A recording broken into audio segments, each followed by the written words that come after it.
বাংলাদেশ টেলিভিশনের দর্শক যে যেখান থেকে দেখছেন তাদের আমন্ত্রণ জানাচ্ছি মহান স্বাধীনতা এবং জাতীয় দিবস উপলক্ষে বিশেষ আয়োজন আন্তর্জাতিক গণমাধ্যমে আমাদের স্বাধীনতা যুদ্ধ।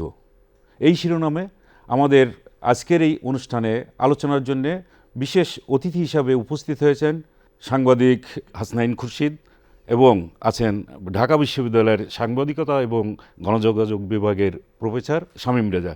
আপনাদের দুজনকেই আমাদের এই অনুষ্ঠানে স্বাগত। প্রিয় দর্শক, আপনারা জানেন এখান থেকে 55 বছর আগে যে সমস্ত ঘটনা ঘটে গিয়েছিল, আমরা বেশিরভাগই সময় দেখেছি যে 69-এর গণ অভ্যুত্থান থেকে শুরু করে 71-এর 25 এবং 26শে মার্চ সবচেয়ে ঘটনাবহুল সময় ছিল। নির্বাচন এবং স্বাধীনতা সব কিছু মিলায়, এবং এই সময় দেশি বিদেশি সাংবাদিকরা যেভাবে আমাদের পাশে দাঁড়িয়েছিলেন তাদের কথাও আমাদের স্মরণে রাখতে হবে। তো আজকে তাদের যে ভূমিকা ছিল সেই সময়, সেই ভূমিকা নিয়েই আমি প্রথমেই আলোচনায় আমন্ত্রণ জানাবো আমাদের সিনিয়র সাংবাদিক হাসনাইন খুরশিদ। হাসনাইন খুরশিদ, আপনি বলুন আমাদের সেই 1971 সালে সাংবাদিকরা, বিশেষ করে বিদেশি সাংবাদিকরা যেভাবে আমাদের পাশে দাঁড়িয়ে আমাদের সংবাদগুলো পরিবেশন করেছিলেন তার উপরে আলোচনা করুন। সেই সময়টা ছিল একটা ভয়াল সময়, এবং যেভাবে 25শে মার্চে বাংলাদেশের মানুষের উপর, বাঙালির উপর যেভাবে ঝাঁপিয়ে পড়ে পাকিস্তান বাহিনী, সেটা অকল্পনীয় এবং এক ধরনের খুব কমই এর ধরনের ঘটনা ঘটে। সেই সময়টাতে, সেই ভয়াল সময়ে বিদেশি সাংবাদিকরা অনেকেই ঢাকায় ছিলেন, এবং সেই সময় যেটা ঢাকা শাহবাগের ইন্টারকন্টিনেন্টাল হোটেল, সেখানে আমরা জানি যে 200-র মতন সাংবাদিক সেখানে অবস্থান করছিলেন, এবং তাদের মধ্যে অনেকেই 25শে মার্চের পরদিন তাদের অনেককে পাঠিয়ে দেওয়া হয়। কিন্তু দুজন সাংবাদিক তারা বিভিন্নভাবে লুকিয়ে থেকে যান, এবং তারা পরে তার মধ্যে একজন ছিলেন সাইমন রিং, যার সাথে টেলিগ্রাফের সাংবাদিক, যার সাথে আমি 21 টেলিভিশনে কাজ করার সুযোগ পেয়েছি। সাইমন আমার সরাসরি বস ছিলেন তিনি, এবং আরেকজন ছিলেন মিস্টার ল্যান্টিনর, নামটা একটু কনফিউজ করছি। তো তারা সেই সময়টাতে দুদিন লুকিয়ে থেকে পরে সেখান থেকে বের হয়ে এসে ঢাকা শহরের বিভিন্ন এলাকা, ঢাকা বিশ্ববিদ্যালয়ের বিভিন্ন হল ঘুরে সেখানকার যে ধ্বংসযজ্ঞ, হত্যাযজ্ঞ, তার বিভিন্ন নজিরগুলো সংগ্রহ করে, এবং তাদের নিজস্ব একদম প্রত্যক্ষদর্শীদের সাক্ষাৎকার নিয়ে পুরনো ঢাকার বিভিন্ন এলাকা ঘুরে তারা শেষ পর্যন্ত বাংলাদেশের ঢাকা থেকে সাইমন যে রিপোর্ট পাঠান, যেটা টেলিগ্রাফে ছাপা হয়, সেই রিপোর্ট আসলে প্রথমবার বাংলাদেশের এই 25শে মার্চের ক্র্যাকডাউন সারা বিশ্ববাসীর সামনে উন্মুক্ত করে, এবং বিশ্ববাসী জানতে পারে যে ঢাকায় ভয়াবহ রকমের গণহত্যা চালানো হচ্ছে। সেটাই আসলে একটা বড় অবদান তাদের। অসংখ্য মানুষের যে শাহাদাত বরণ, এবং অব্যাহতভাবে সশস্ত্র পাকিস্তানি সেনাবাহিনীর বিরুদ্ধে সাধারণ মানুষের যে লড়াই, যে সংগ্রাম, সেই সংগ্রামের কথা সারা পৃথিবীর মানুষের সামনে প্রতিদিন উপস্থাপন করে গেছেন, যেটা বিশ্ব জনমত গঠনে বাংলাদেশের স্বাধীনতাকে ত্বরান্বিত করার জন্য, বাংলাদেশের স্বাধীনতাকে এগিয়ে নেওয়ার জন্য অসম্ভব রকম কার্যকর ভূমিকা রেখেছে। সেই জন্য আমরা বারবারই আন্তর্জাতিক গণমাধ্যম এবং বিদেশি সাংবাদিকদের প্রতি, আমাদের দেশের সংবাদপত্রগুলো ছিল কিন্তু যথেষ্ট চাপের মুখে ছিল সংবাদ পরিবেশনের ক্ষেত্রে, ফলে বিদেশি সাংবাদিকরাই ছিল আমাদের সেই সময়কার সংবাদ পরিবেশনের সবচেয়ে বড় জায়গা। আমি আবার একটু শামীম রেজার কাছে যেতে চাই।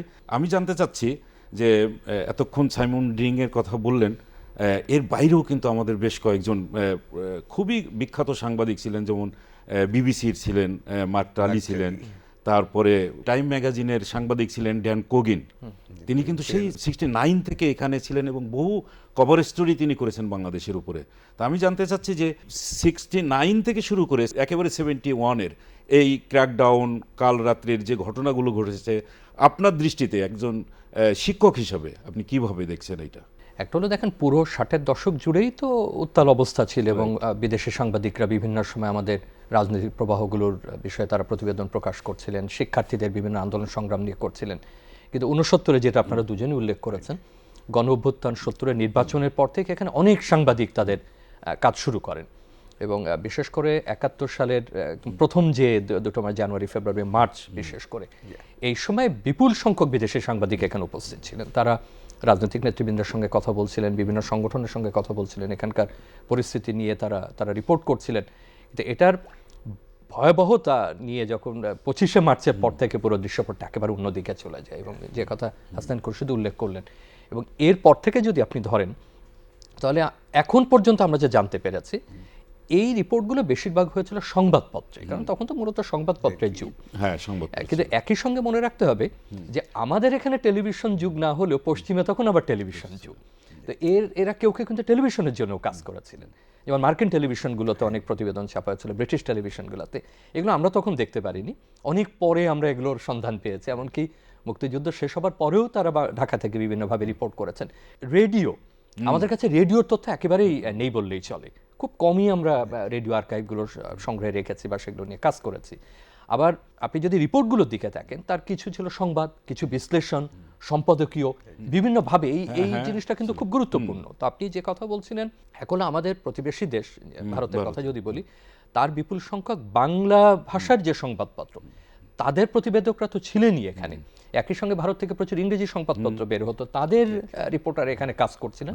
আর এর বাইরে ব্রিটিশ সংবাদপত্রের ছিল, আমেরিকান সংবাদপত্রের ছিল, এবং একই সঙ্গে আমি পুরো সময়টা জুড়ে যদি বলি, আমি ব্যাংকক থেকে প্রকাশিত হচ্ছে ব্যাংকক পোস্ট। হ্যাঁ, একটা যদি ধারণা দিই, আমি খুব দ্রুত একটু কিছু একটা টোকা নেবার চেষ্টা করছিলাম। যেমন তখনকার খুব প্রভাবশালী ম্যাগাজিনগুলো যদি ধরেন, টাইম, নিউজউইক, রিভিউ, এরা কিন্তু অনেক এশিয়া উইকও ছিল। এশিয়া উইক, এরা অনেকগুলো কভার স্টোরি যেটাকে আমরা বলি, এবং যে কভার স্টোরিগুলোতে তখনকার যুদ্ধের চিত্র, গণহত্যার প্রসঙ্গ, রিফিউজি পরিস্থিতি বা শরণার্থী পরিস্থিতি, আমাদের এখানে যুদ্ধ কোন দিকে যাচ্ছে, পুরো সময় জুড়ে এরা তো আসলে ঠিক প্রতিদিনকার সংবাদ দিতেন না, এরা বিশ্লেষণগুলো তুলে ধরতেন। তো সব মিলে বিরাট আয়োজন। এর বাইরে নিউ ইয়র্ক টাইমসে সংবাদ প্রকাশ হয়েছে, এখানে যে টাইমস লন্ডন যেটা আমরা বলি, সেখান থেকে হচ্ছে সিডনি মর্নিং হেরাল্ড অস্ট্রেলিয়া থেকে, সেখানে আমরা প্রতিবেদন পাই, ওয়াশিংটন পোস্টে পাই, লস অ্যাঞ্জেলেস টাইমসে পাই। দুটো প্রতিষ্ঠানের কথা বলতে হচ্ছে, BBC world service,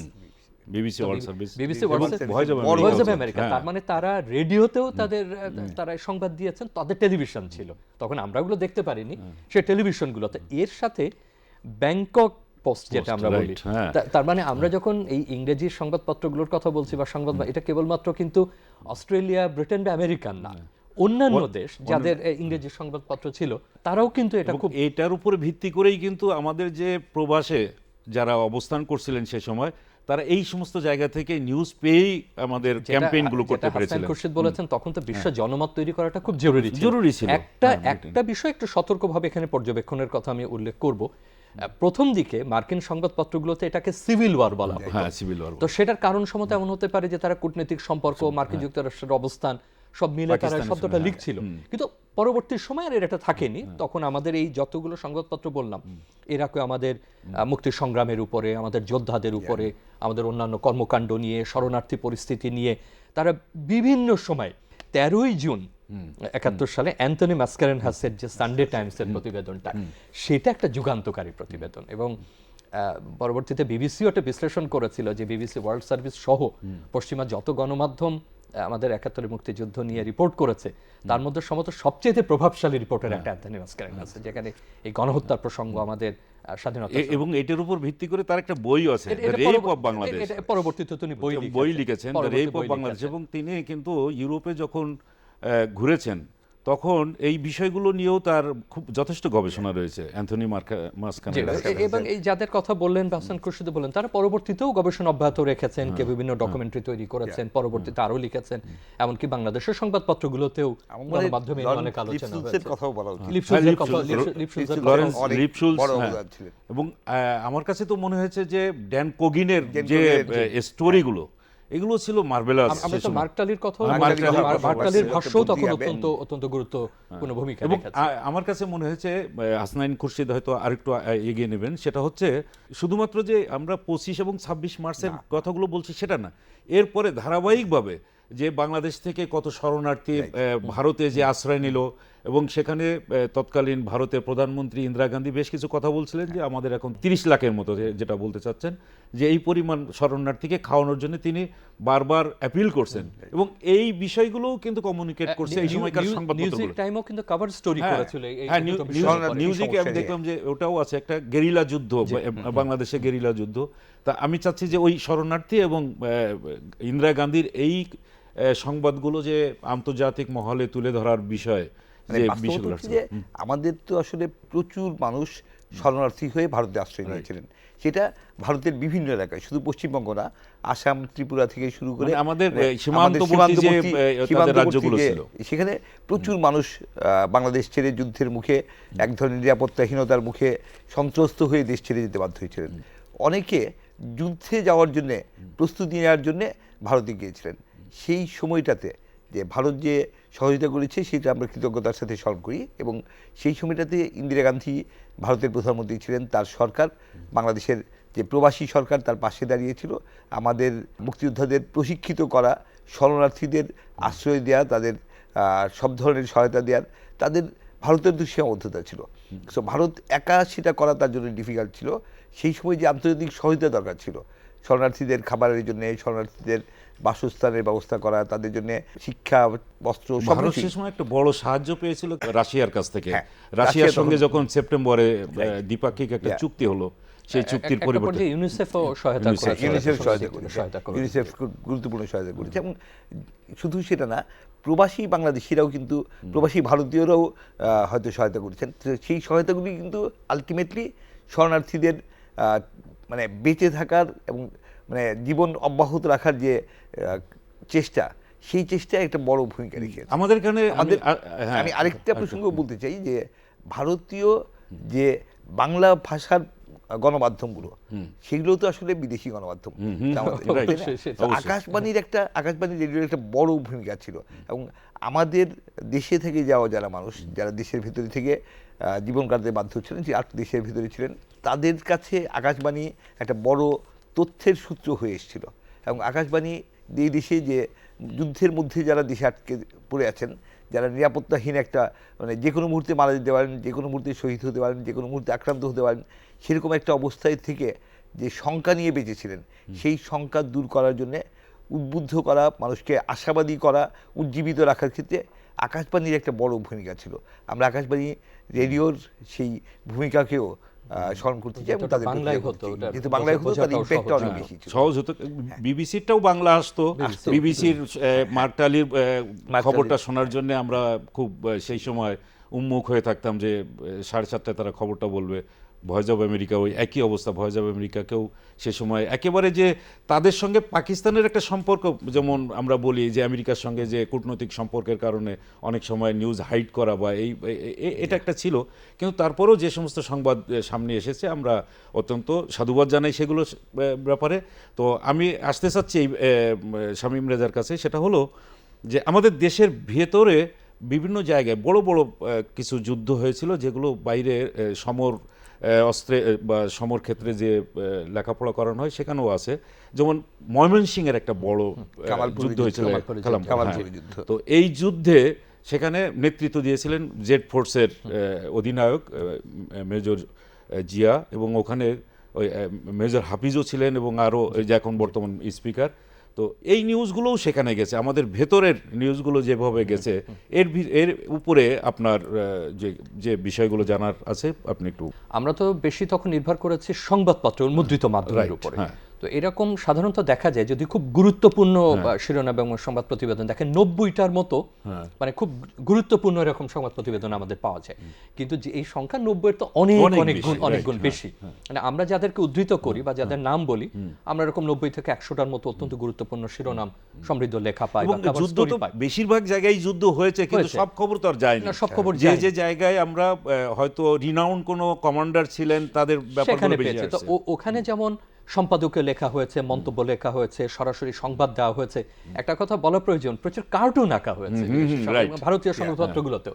cartoon caricature করে তাদের যে অ্যাট্রোসিটি, তাদের যে ভয়াবহ আমাদের উপরে চাপিয়ে দিয়েছে, এগুলোও কিন্তু প্রকাশ করা হয়েছে। একই সঙ্গে আপনি যেটা বললেন, এটা কিছুটা ভিজুয়াল মাধ্যমে করতে হয়েছে, কারণ ক্যামেরা ছাড়া তো এই দৃশ্যগুলো ধারণ করা সম্ভব না।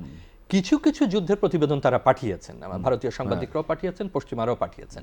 আপনি যেটা বললেন, এটা আমরা যেমন কিছু প্রামাণ্য চিত্র পাই, যেটা কমলপুরের যুদ্ধের কথা বললেন, আমাদের এখন যিনি মাননীয় স্পিকার, তিনি তো সক্রিয় সেখানে অংশগ্রহণ করেছিলেন, এবং সম্ভবত আমার ভুল না হলে গ্রানাডা টেলিভিশন একটা প্রোডাকশনে তখনকার জেড ফোর্সের অধিনায়ক যিনি প্রধান জিয়াউর রহমান, তার একটা সংক্ষিপ্ত সাক্ষাৎকারও সেখানে দেখা যায় যে তিনি কথা বলছেন এবং অন্যরা অপারেশনে যাচ্ছেন।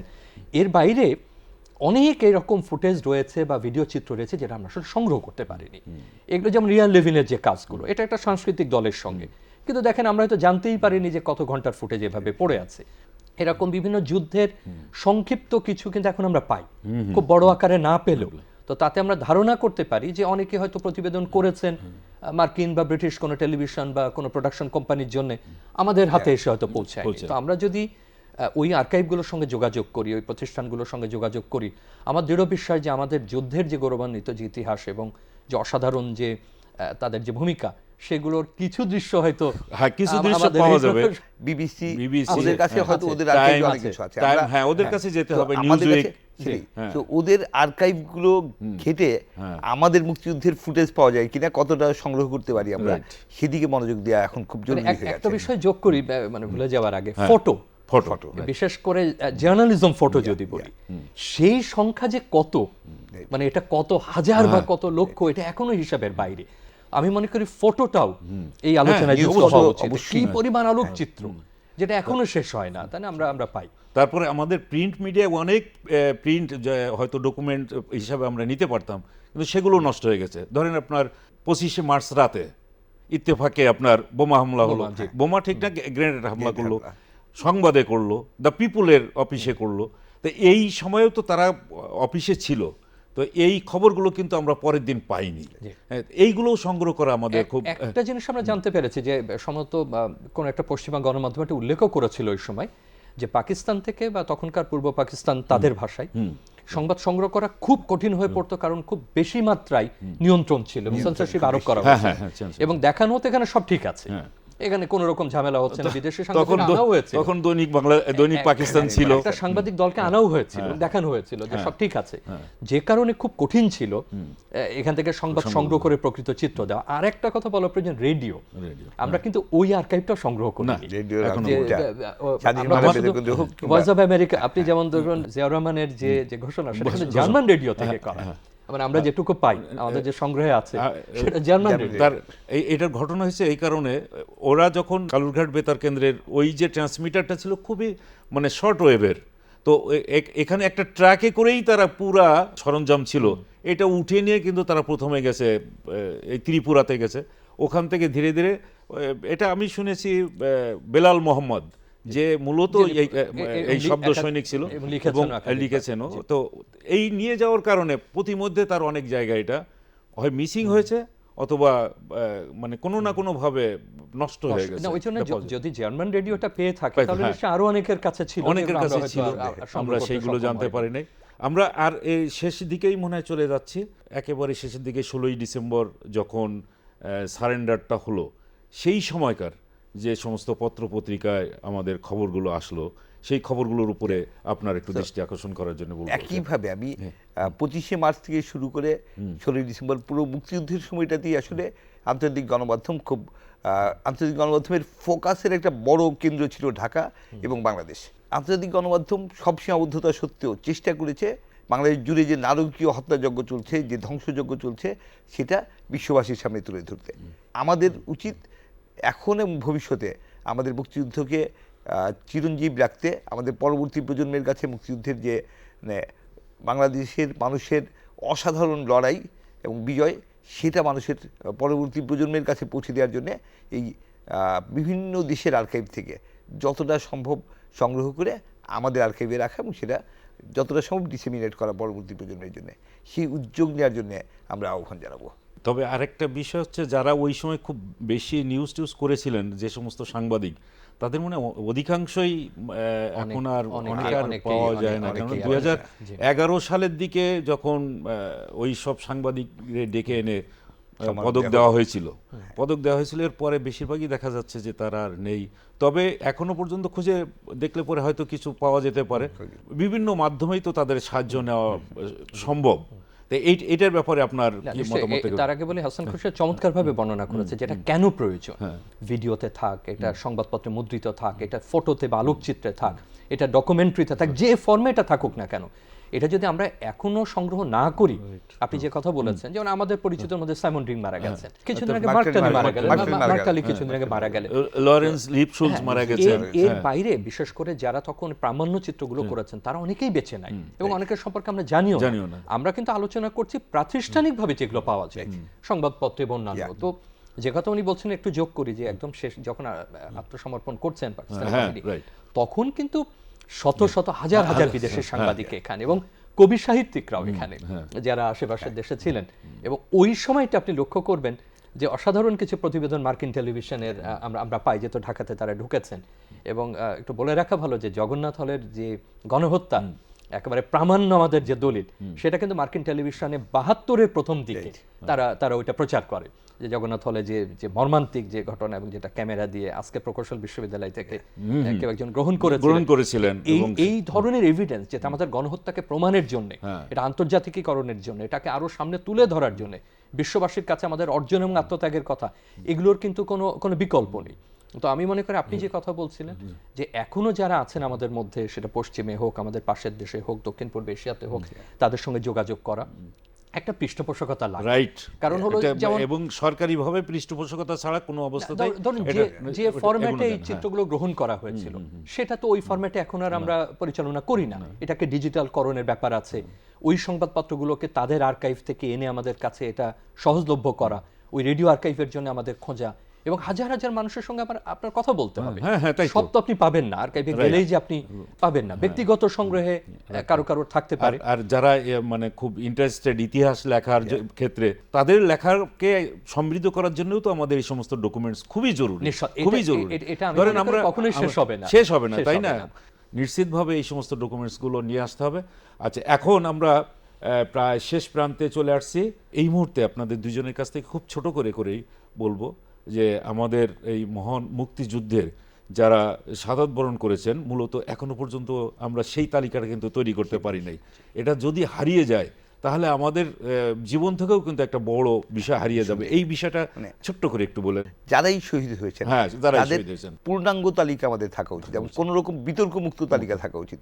এবং পরবর্তী সময়ে আমরা যে শহীদদের স্মরণ করব, সেটা শুধু জাতীয় পর্যায়ে না, জেলা পর্যায়ে, স্থানীয় পর্যায়ে আমরা তাদের স্মরণ করব, তাদের প্রতি শ্রদ্ধা জানাবো। তারা আসলে কারা শহীদ, এবং সেটা যদি আমরা সত্যিকার অর্থে না জানি, এবং সেটা যদি আমাদের মধ্যে সংশয় বা দ্বিধা থাকে, আমরা যদি মুক্তিযোদ্ধাদের ভাতা দিতে পারি, তাহলে কেন শহীদ পরিবারকে আমরা ভাতা দিতে পারবো না? এখন এত বছর পরে এসে যদি ভাতা দেওয়ার প্রসঙ্গ নাও থাকুক, কিন্তু তার সম্মানটুকু দিতে হবে। শামীম রেজার কাছে আমি পুরোপুরি একমত যে তাদের অনেককে আমরা হারিয়েছি এবং অনেকে নিদারুণ কষ্টের মধ্যে জীবনযাপন করেছেন, সামান্য স্বীকৃতিও পাননি।